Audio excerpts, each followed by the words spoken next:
अहम खबर, खारजा secretary Vijay Gokhale America पहुंच चुके हैं। सैरोजा दौरे के दौरान विजय गोखले अमेरिकी वज़ीर ख़ारजा माइक पोम्पियो समेत ट्रंप इंतजामिया के आला हुक्काम से मुलाकात करने वाले हैं। ज़राए के मुताबिक गोखले हिंदुस्तानी वक्त के मुताबिक 6:30 बजे आज अपने अमेरिकी हम मनसब माइक पोम्पियो से ये मुलाकात करेंगे और बताया जाता है कि वो पाकिस्तान के जरिए हिंदुस्तान के खिलाफ F-16 और AMRAAM मिसाइल के गलत इस्तेमाल का मामला यहां उठाएंगे। पुलवामा हमले और उसके बाद से पैदाशुदा हालात के पस मंजर में विजय गोखले का ये दौरा बेहद अहमियत का हामिल माना जा रहा है। पुलवामा हमले के बाद हिंदुस्तान पाकिस्तान को सियासी, सिफारती और इक़्तिसादी सतह पर अलग थलग करने की मुहिम छेड़ चुका है।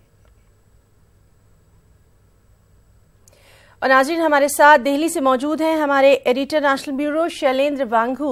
शैलेंद्र, आपसे जानना चाहेंगे, जिस तरह से लगातार हम देखते आ रहे हैं कि हिंदुस्तान ने सबसे ज्यादा अब पूरे दुनिया में एक प्लेटफॉर्म बना लिया है कि किस तरह से पाकिस्तान की जो दहशतगर्दाना सरगर्मियां हैं उनको खत्म किया जाए, उन पर लगाम लगाई जाए। तो ऐसे में ये दौरा काफी अहम माना जा रहा है। बिल्कुल हिना, ये दौरा काफी अहम है। हालांकि ये 3 रोज दौरा है, 11, 12 और 13 मार्च का, जब विदेश सचिव foreign secretary Vijay Gokhale America में रहेंगे। और इस दौरे पर वो न सिर्फ अमेरिका के फॉरेन मिनिस्टर माइक पोम्पियो से मुलाकात करेंगे, जो कि आज शाम को 6:30 बजे होने वाली है भारतीय समय के अनुसार। इसके साथ ही साथ वो अमेरिका के जो टॉप डिप्लोमेट्स हैं उनसे भी मुलाकात करेंगे, कांग्रेसमैन से मुलाकात वो करने वाले हैं। और माना जा रहा है कि इस आज की जो बैठक है शाम को 6:30 बजे, उसका मुख्य एजेंडा यही रहेगा कि जिस तरह से पाकिस्तान ने अमेरिकन मेड F-16 एयरक्राफ्ट और साथ ही साथ AMRAAM मिसाइल, जिसको इंडियन एयरफोर्स ने जिसका जिक्र भी किया था ज्वाइंट प्रेस कॉन्फ्रेंस में, जिसका मिसयूज पाकिस्तान ने किया है। और ये सबूत ऑलरेडी भारत सौंप चुका है अमेरिका को, और अमेरिका से कह चुका है कि पाकिस्तान इन हथियारों का गलत इस्तेमाल कर रहा है भारत के खिलाफ। और आपको ये बता दें कि 27 फरवरी को जब पाकिस्तान की तरफ से कोशिश की गई थी हमारे मिलिट्री इंस्टॉलेशन को निशाना बनाने के लिए, उस वक्त 4 AMRAAM मिसाइल दागी गई थी भारत की ओर, जिसमें से एक माना जाता है जो सुखोई है उसको लगी थी, जिसमें विंग कमांडर अभिनंदन मौजूद थे। तो ऐसे में 4 मिसाइल दागने के बाद ये साफ हो जाता है कि किस तरह से AMRAAM मिसाइल का मिसयूज पाकिस्तान ने किया है। और उस एक AMRAAM मिसाइल का एक जो टुकड़ा है वो भी दिखाया गया था सीरियल नंबर के समेत। तो ये कहा गया था भारत की तरफ से कि पाकिस्तान ने F-16 का इस्तेमाल किया। हालांकि आज तक पाकिस्तान इस बात को डिनाई करता आ रहा है।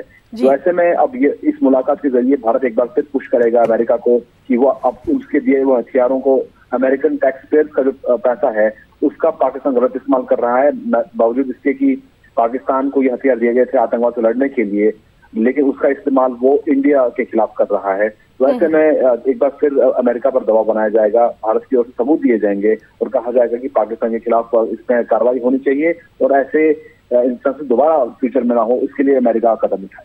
शैलेंद्र, हमने ये भी देखा था कि अमेरिका जो है वो लगातार सख्त लहजा उसने इख्तियार किया है और बाकायदा पाकिस्तान को लताड़ भी लगाई है और ये भी कहा है कि पूरे मामले पर वो काफी करीब से नजर रखे हुए है।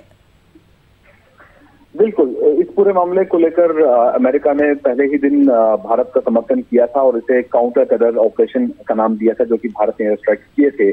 लेकिन इसके बाद भारत ने भी साफ कर दिया था कि वो इस मुद्दे को अंतर्राष्ट्रीय स्तर पर उठाएगा, खासतौर से अमेरिका के साथ भी तमाम सबूत शेयर किए जाएंगे, क्योंकि AMRAAM मिसाइल अमेरिका ने ही 2008 में करीब 500 AMRAAM मिसाइल पाकिस्तान को दी थी। और उसका मकसद ये था कि वो इनका इस्तेमाल जो है वो आतंकवाद के खिलाफ करे, अपने एंटी टेरर ऑपरेशन में इसका इस्तेमाल करे। वहीं F-16 की बात करें तो F-16 1980 में दिए गए एयरक्राफ्ट हैं जो पाकिस्तान को दिए गए थे और 9/11 के बाद उनको और मजबूत किया गया था इन एयरक्राफ्ट को। लेकिन इसका तभी से भारत को ये संदेह था इस बात की इनपुट से कि इसका इस्तेमाल वो भारत के खिलाफ कर सकता है और बार बार समय समय पर अमेरिका के साथ ये मुद्दा उठाया जाता रहा है।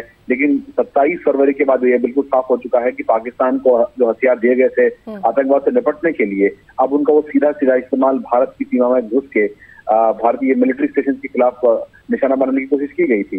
तो ऐसे में ये डिप्लोमेटिक लेवल पर काफी बड़ा आउटरीच होगा जब फॉरेन सेक्रेटरी विजय गोखले मुलाकात करेंगे secretary of state Mike Pompeo से आज शाम 6:30 बजे। जी शैलेंद्र, बहुत बहुत शुक्रिया आपका इस तमाम तर तफसीली जानकारी के लिए। लगातार हम भी इस अहम खबर पर नजर बनाए हुए हैं। तो नाज़रीन, ये थे हमारे साथ हमारे एडिटर नेशनल ब्यूरो शैलेंद्र वांगू, जिनका साफ तौर पर कहना था कि विजय गोखले का जो माइक पॉम्पियो के साथ ये मुलाकात जो आज होने वाली है वो काफी अहम मानी जा रही है और खासतौर से हिंदुस्तान का मौकफ यहां पे और ज्यादा मजबूत हो जाएगा। रुकेंगे एक ब्रेक के लिए।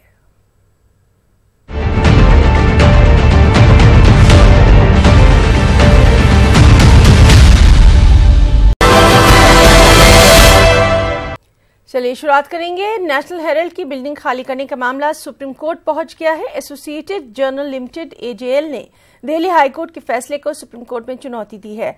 हाईकोर्ट ने एजेएल को हेराल्ड हाउस खाली करने का हुक्म दिया था।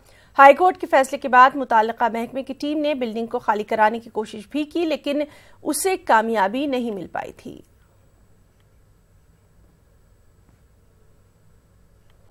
जेएनयू में मुल्क मुखालिफ नारेबाजी के मामले में सरकारी वकील ने कोर्ट को जानकारी दी है। उन्होंने कहा है कि मुकदमे की इजाजत देने में 2 से 3 माह का वक्त लग सकता है। दरअसल तफ्तीशकार हादसे का शिकार हो गए हैं, इसलिए अदालत में वो हाजिर नहीं हो सके। वहीं केस की पेशरफ्त पर पटियाला हाउस कोर्ट में दिल्ली के डीसीपी से रिपोर्ट तलब की गई है। अब इस केस की समाअत 29 मार्च को होनी है। दिल्ली हुकूमत की इजाजत लिए बगैर दिल्ली पुलिस ने अदालत में चार्जशीट दाखिल कर दी थी।